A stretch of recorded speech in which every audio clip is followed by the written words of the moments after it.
Okay. So Acknowledge. Browns, what's Sorry. that? Sorry, I had to hit the little button, so I got it. Okay. Browns Steelers. I'm talking to Rod Bluhm from the Browns Blitz podcast. I did not expect uh I did not expect the Bengals to look that bad week one, and I did not expect the Steelers to look that bad week one. So it's craziness. How bad were the Bengals against the Browns last week? Well, I mean, the Bengals were bad, but I think a lot of the credit has to go to the Browns defense and maybe an assist to the weather. It was raining, especially the first half. It really looked like nobody could hold on to the ball, nobody could throw the ball very well. Deshaun Watson didn't throw the ball very well, and Joe Burrow couldn't throw the ball either. So, um, but the Browns defensive line played really well, and the Browns defensive backs were all over the Bengals receivers, had them covered very well. So the Browns defense really played well, but it's hard to say. I think it would have been a higher scoring game if it weren't raining. Just kind of crappy. I mean, these guys have been practicing and everything, and idyllic conditions, through the preseason and training camp. So probably caught them off guard. Yeah, yeah. That's two of the strengths of the team for the Browns, the defensive line and the cornerbacks. Yeah. The defensive line is supposed to be much better this year, which is scary because if basically they gave Myles Garrett help, and from what I'm hearing, that's just going to make him even better and even more dominant. So, is that what's going on so far? That's what's happened. Zadarius Smith really looked good. Dalvin Tomlinson and Double O Ogbo really looked good. So pretty much everybody who was out there. And I think the team only had 2 sacks, but they were pretty much in Joe Burrow's face almost the whole game. Yeah, it was impressive. I mean, Burrow got rid of the ball pretty quickly to avoid a lot of sacks. But yeah, the defensive line was pestering him the whole time. And for those people who didn't see the game, the Browns were up. I can't remember exactly what the score was. I think it was like 16-3, or maybe it was 13-3. One or the other with about 5 minutes left. Might have been 16-3. Um, the Bengals pulled Joe Burrow with 5 minutes left in the game. So I don't know. It's possible. I saw him kind of, rubbing his leg and stuff. So maybe there was something going on with the calf a little bit. Maybe they didn't want him to get hurt, but Bengals pretty much gave up with 5 minutes left in the game. I know. So you're saying it was yeah, because it was 16-3 after the third quarter, and then the Browns scored 11 in the fourth quarter. So I'm guessing that was yeah, it was a field goal. So at one point it was 16-3 with about yeah, in the middle of the fourth quarter, and they just gave Yeah. up. I mean, I Yeah, they know quit. Yeah. Joe Burrow looked horrible. He looked absolutely horrible. Now he hasn't been playing much all preseason because of that calf injury. Okay, but wow, they just gave him $275 million, and they put him on the bench. Holy cow! Yeah, but I think when you see him play this coming week, I think he'll look just fine, depending. Um, I don't think it was Joe Burrow. Like I said, I think it was thrown in the rain, and there were definitely issues with gripping the football, but the Browns defensive backs were excellent, and the line was just not giving him a lot of time either. The Browns defensive line. So I think Yeah, it's just a combination of those three things. I don't think Joe Burrow all of a sudden got to be a bad quarterback. Yeah. Which makes me wonder what's going to happen this week against the Steelers. The Steelers did not look good. In fact, they looked absolutely horrible against the 49ers. And yeah, it's just 1 week, and week ones are weird, but I don't know. I'm very pessimistic on the Steelers right now. I was very optimistic on them, but now I'm very pessimistic. So I could totally see the Browns coming in to Pittsburgh and winning, and that would just that this is a huge game because it's an early division game. And then Yeah. on the other side, the Ravens and Bengals are playing. So these are two huge division games right in week two. High stakes. Yeah. It sets up the division for the rest of the season. It really Yeah. does. Yeah. Um, If the Browns go into Pittsburgh and win, there's not a good chance that Pittsburgh's going to go into Cleveland and win later on. So, yeah, this is a huge game. How did now Deshaun Watson didn't look good, but that was probably because of the weather, right? well, it's hard to say. I mean, he didn't play a ton in the preseason either. But yeah, he was short hopping a lot of balls. It looked like some grip issues, and honestly, I mean, he didn't look pristine in the preseason, but he looked better than he did in those 6 games, in last season. So I think we're expecting him to play fairly well, and he improved in the second half of the game, but he didn't have great numbers. I think I can't remember. I think he threw for so I've got it right here, 154 yards, a touchdown and an interception. So, not great numbers, but in a weather game, it's, so. He sure did rush really well. 5 rushes, 45 yards, 1 touchdown. That's really impressive. So at least he had that going for him. Nick Chubb, 18 rushes, 106 yards. He's just he's in the conversation for best running back in the league. He is amazing. Yeah, and Nick didn't even have he really didn't have any big spectacular runs. It was just kind of just 6 here, 8 there, 10 there, and it just added up, to where if you're watching the game, you really didn't even notice he was having a 100-yard game. Um, it just kind of happened, and I guess in Cleveland we're just kind of used to seeing him do this without even, I mean, we appreciate him here definitely, but we're so used to waiting for him to break one that you don't notice a game like this where he carries 18 times for 100 yards. Now, there have been times where I mean the Browns have always have had a great rushing attack for years now, and the Steelers sometimes their run defense has been pretty poor. And the conventional wisdom is, okay, then you run it down your throat. If you're really good at running, you're going against a weak running defense. You run it down their throat. But that hasn't been the case. Isn't there? Aren't there shirts in Cleveland that say "Run the ball, Kevin" or something like that? There are, yeah, yeah. We could get you one if you want. Yeah. I You might get in trouble for wearing it's that. funny. It's funny because I guess people aren't crazy about Kevin Stefanski's play calling. In Pittsburgh, the offensive coordinator, Matt Canada, is he could be tried on war crimes. He could be, if it were up to the people of Pittsburgh, he would be deported. It's just funny how certain fan bases absolutely hate the coach or a coordinator or something like that and blame him for all the problems in the world.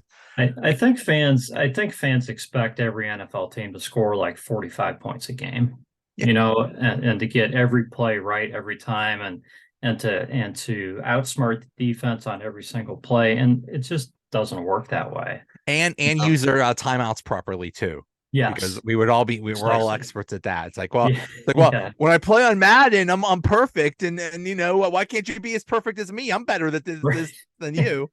You think you're I just perfect because you don't have somebody over your shoulder second guessing you too. Well, yeah, there's not a stadium full of 70,000 fans. I just saw there was a movie about they took people that were playing the video game Gran Turismo, which is a driving game, and they took some of those people and made them actual drivers. I wonder if they could do that with Madden. I wonder if they could say, "Oh, I'm really good at Madden. Maybe I could be a offensive coordinator." Or something. Oh, I thought you were gonna make them players because most of us There would you be dead after one play out there. go. Yeah. I could go Um, out there and try to call plays, but I'm sure the fans would be calling for my job after far oh less than a my quarter. goodness. Oh my goodness. I would be so bad at that. Yeah, I would be terrible. I'd be doing flea flickers and hook and ladder plays and all kinds of Yeah, let's crazy trick them on crazy this things. one. Yeah, yeah. uh if the Browns do come into Pittsburgh and win, what do you think would be the main factor? I think it'll be if they can just really just go in and play their game. I think as a Browns fan, um, just watching what the Browns have done going into Pittsburgh the last several seasons, and um, I'll try to say this the right way. There have been several seasons where the teams have been evenly matched, or the Browns have been what I think has been probably maybe maybe had a better roster even. And the Browns go into Pittsburgh, and the Browns look like they couldn't beat a team of 11 fans dressed up in black and gold. The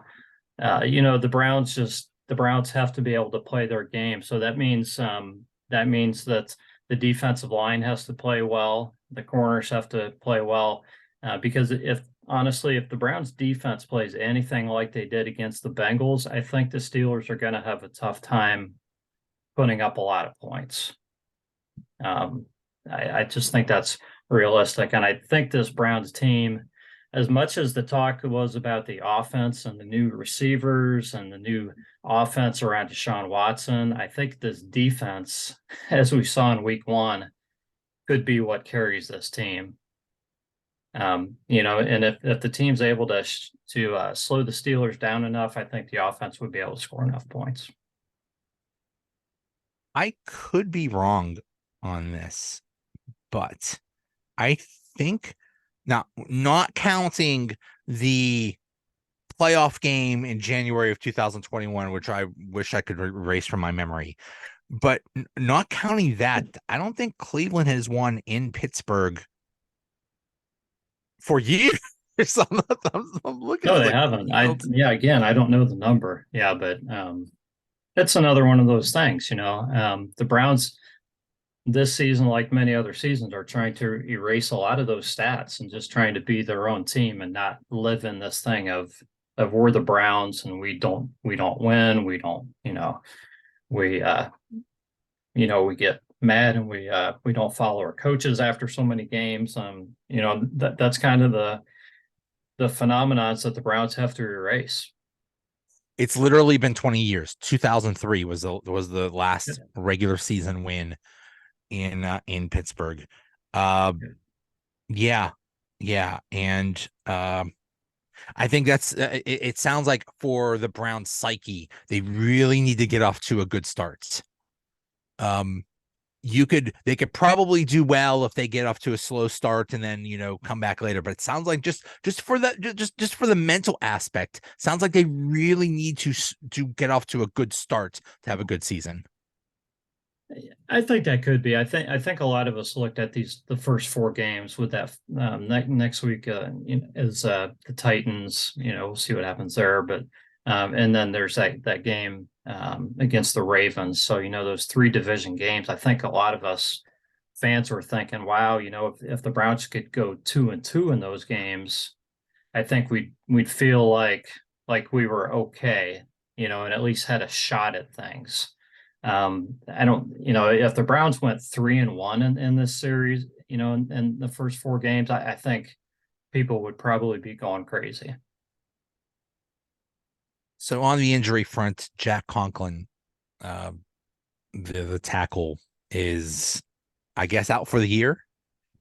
Yeah, torn ACL and MCL. Oh, ouch, Yeah, ouch. he's had some injury issues. It's hard to see.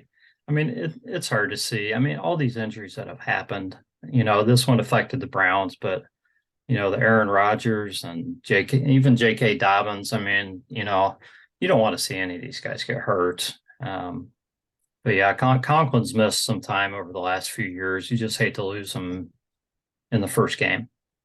Somebody said it best.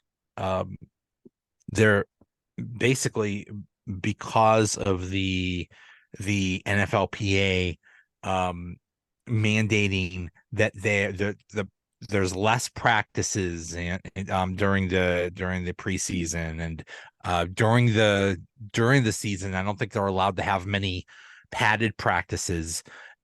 Someone said, in what sports or industry or anything do you get better by playing less? It's Yeah, crazy. And then we see this every year. As soon as they yeah, start playing real football, lots of people get hurt. It's because they yeah, basically have done nothing for months. They haven't right. done much, and then they go out there and go full speed. It's Yeah, ridiculous. It's I totally agree. understandable that all these people would get hurt, and yeah, it really stinks. I mean, my goodness, poor Aaron Rodgers, what, three passes, three downs or something like that done. So yeah, you lose some people. The Steelers have lost a couple people in the last game. Cam Yeah, Hayward and Deontay Johnson, which are pretty big losses. But yeah. yeah, I mean, it's like you just have to expect it. It's like, okay, let's hope that the people we lose aren't aren't that critical. But it's Right, sad or that or at least it's only for a number of weeks, and not the whole season, things like that.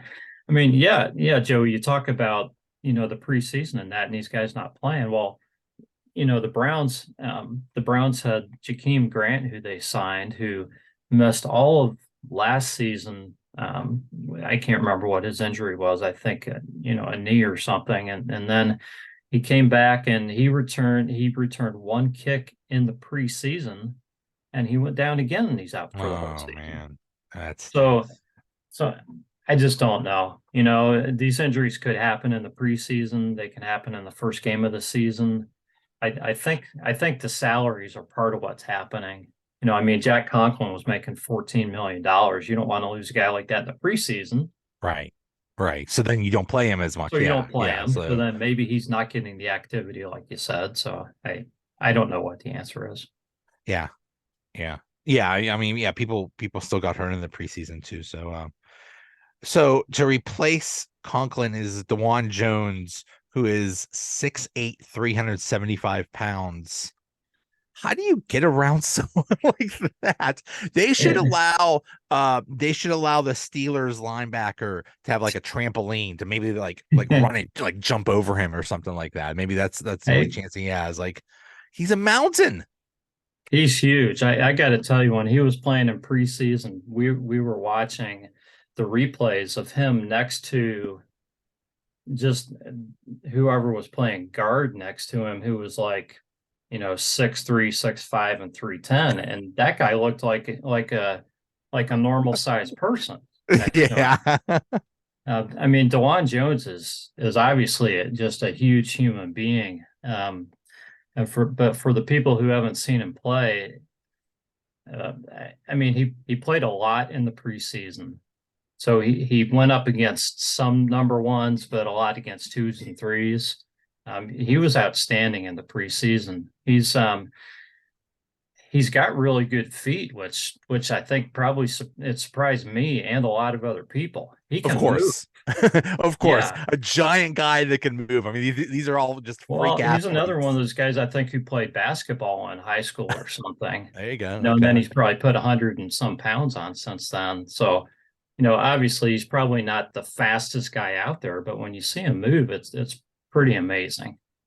But Yeah. I mean, Browns fans have to remember that he's still a rookie. So he's not going to go out there and shut down every NFL defensive end right now as a rookie. I mean, this guy was taken, I think, in the 5th or 6th round. You can't, and he's played well. He's looked great. He's been a huge surprise, but you can't expect him to go out there and just play right tackle, not get any help, and just shut somebody down. That's not going to Right. happen. Right. They're going to have to help him out. They're going to have Yeah. to, bring some tight end or something like that so that to have to help him out. So we'll see. If the Browns lose, why do you think? What do you think would be the main factor? I think it would be I would say probably just getting away from their game plan, probably turnovers, penalties, things like that. Maybe some quick scores by the Steelers. Maybe take the Browns out of the running game. Um, I mean, strange things happen when the Browns go to Pittsburgh. So um, I would think and I would hope that the team, the coaches, and everybody would not be looking past this game in any way whatsoever, because like you said, the Browns looked really good against the Bengals. The Steelers looked bad. Steelers have some couple of major injuries. On paper, this sets up like, oh, this should be an easy game for the Browns, right? But you can't look at it that way. You have to go in and execute. You have to do everything right. And if the Browns don't go in with that attitude, they could easily lose the game. Yeah. Yeah. We'll see. We'll see how it goes. There's some other crazy stat that the Steelers on Monday night are like almost undefeated. They hardly ever lose on Monday night. But I'm telling you, I have a bad feeling as a Steelers fan about this. I just have a feeling the Steelers thought like they had a great preseason and they thought everything was fine and they were overconfident, and it turns out they have a lot of problems and they're just figuring them out. So they're probably going to get off to a slow start this season, and that means probably a loss. I'm just feeling that way. Yeah. Well, So we'll we'll see. find out. A lot of people in Cleveland would be very happy to start out 2-0. Yes. I don't Yes. know the history, but I think it's been since Bill Belichick was the coach that the Browns started out 2-0, something like that. Interesting. So yeah, Interesting. it goes back a ways. So where can people find you and follow you and get more of your work? They can find me on Twitter at CleRodB, and they can I do a little bit of writing, so got some links there. If you want to read anything about the Browns, I'm probably due to write another article here before too long. And follow my podcast. I've got a link in my bio there for the Browns Blitz. It's at the Browns Blitz. And you might dig back a little ways and find an episode where Joey's the guest. We were when we were talking and you said you guys said something like, well, what if Kenny Pickett isn't good this year? And I thought that was like the most ridiculous thought. Like, of course he's gonna be good. There's no he's in his second year. He's gonna be awesome. And then he was basically the number one reason why the Steelers lost. He looked like Joe Burrow out there. He just like could not make a throw. Yeah. It was the weirdest thing. So yeah, we'll see. Well, it's funny. I don't know how Lamar did in their game. I would like to look at his stats because the hype was all these quarterbacks playing well, and really none of them probably put up good stats. I heard he struggled. I Yeah. heard he didn't do so well also. So it's the rust. Yeah. But one weird thing that happened at the Steeler game, which has almost never happened before, is half the stadium was 49ers fans. It was Wow. really weird. It was really weird. That never happened. So I wonder, I don't know. I just don't understand. Like, people are criticizing Steelers fans. Like, how could you give your tickets to 49ers? I was like, you don't know who you're giving them to. You put them Right. up for sale. You don't know who's going to take them. But I'm just Right. wondering, like, why were Steelers fans even giving, trying to sell their tickets? That was really odd. But so I don't know. I know some Browns fans will come down to Pittsburgh. So, Oh, I'm uh, sure. yeah. So, that's a nice drive. And, um, oh, it's a Monday night. It's like, see, that's a cool thing is you come down you make a weekend of it or something like that. I love spending time in Cleveland for the weekend. That's a great place. That's like the perfect place to spend a weekend. Catch a baseball game, go to Rock and Roll Hall of Fame. There's a lot of things to do in Cleveland, so I can Yeah, imagine right people do the there. same thing in Pittsburgh. So, Yeah, all very right, sir. Hey, thanks so much for coming on. Um, I don't want to say good luck, because I do. I don't yeah. want the Browns to I lose. understand. I I hope understand. I hope few injuries. Let's hope for that. So Let's hope for no injuries. We don't yeah, like injuries. So exactly. All yeah. right. Hey, thanks so much Thanks, for coming Joey. on. See ya. Absolutely. Bye.